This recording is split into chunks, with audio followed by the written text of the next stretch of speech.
Bonjour, je m'appelle Audrey Rouvin. J'expose à la médiathèque de Château-Giron pour une durée d'un mois, du 26 mars au 26 avril. L'exposition s'appelle « Il était une fois » et je serai ravie de vous y accueillir.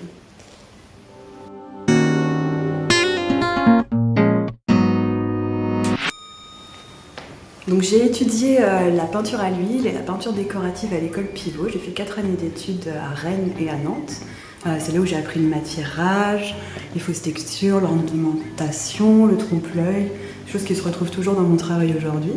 Et ensuite j'ai appris l'aquarelle en autodidacte, toute seule. En fait je me servais souvent de mes petits croquis à l'aquarelle pour préparer mes grandes toiles à l'huile.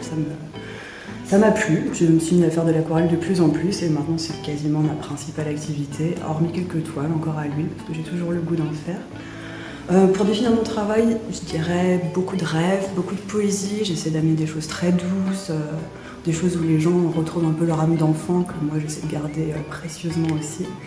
Beaucoup d'architecture, beaucoup de place pour la nature aussi, voilà, c'est ce que je dirais.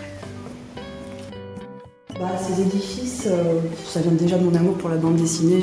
Il y avait beaucoup de références que j'ai piochées là-dedans. Et puis j'aime bien imaginer des endroits vides de toute chose, en fait, on dirait qu'ils sont là, mais ils ne sont pas là, pris entre deux espaces-temps, en fait, où l'humain n'est pas là. Ce sont des constructions humaines, donc il y a quelque part sa présence sans y être.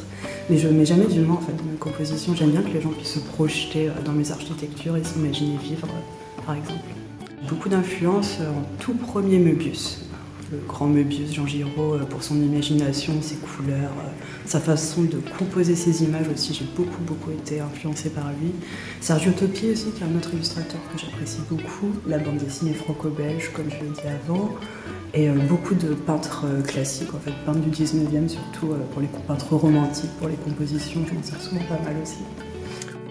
Pour réaliser une œuvre, ça dépend vraiment Évidemment, une peinture à l'huile avec les temps de séchage et la technique, ça met beaucoup plus de temps. Ça peut être un mois ou deux, ou plus. Celle-là, par exemple, celle qui se représentait à l'exposition Céleste, j'ai mis un mois à la faire.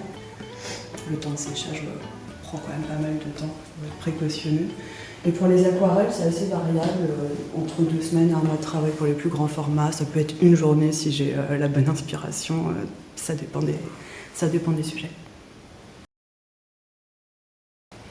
Durant tout le temps de l'exposition, vous pourrez remporter une reproduction qui s'appelle C'est l'hiver, dont tous les visiteurs qui passent, hormis le vernissage et durant tout le temps de l'exposition, pourront juste glisser leur email dans une petite boîte. Il y aura un tirage au sort et puis je vous recontacterai pour annoncer le grand gagnant.